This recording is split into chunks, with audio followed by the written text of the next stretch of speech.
जय श्री हरि विष्णु। आज मैं आपको भगवान विष्णु के वामन अवतार की कथा सुनाऊंगी। एक समय की बात है, युद्ध में इंद्र से हारकर दैत्यराज बलि गुरु शुक्राचार्य की शरण गए। शुक्राचार्य ने उनके अंदर देवभाव जगाया।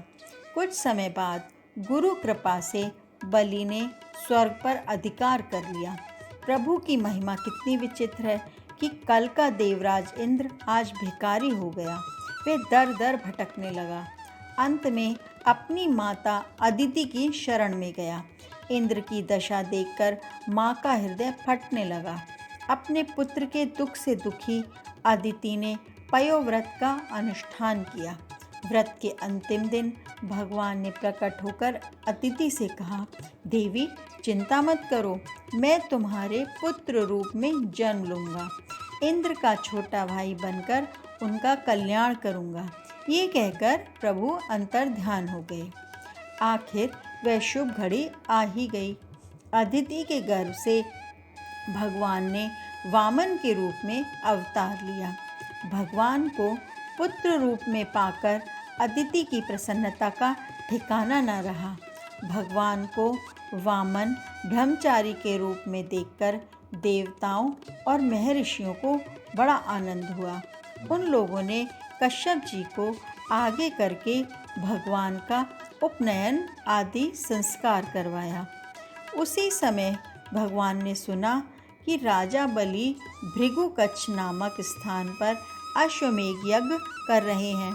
उन्होंने वहाँ के लिए यात्रा की। भगवान वामन कमर में मूंज की मेखला और यज्ञोपवीत धारण किए हुए थे। बगल में मृगचर्म था, सिर पर जटा थी। इसी प्रकार बौने ब्राह्मण के वेश में अपनी माया से ब्रह्मचारी बने हुए भगवान ने बलि के यज्ञ मंडप में प्रवेश किया। उन्हें देखकर बालिक का हृदय गदगद हो गया। उन्होंने भगवान को एक उत्तम स्थान दिया।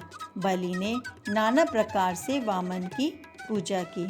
उसके बाद बलि ने प्रभु से कुछ मांगने का अनुरोध किया। उन्होंने 3 पग भूमि मांगी। शुक्राचार्य प्रभु की लीला समझ रहे थे। उन्होंने दान देने से बलि को मना किया। बलि ने नहीं माना। उसने संकल्प लेने के लिए जल पात्र उठाया। शुक्राचार्य अपने शिष्य का हित सोचकर पात्र में प्रवेश कर गए।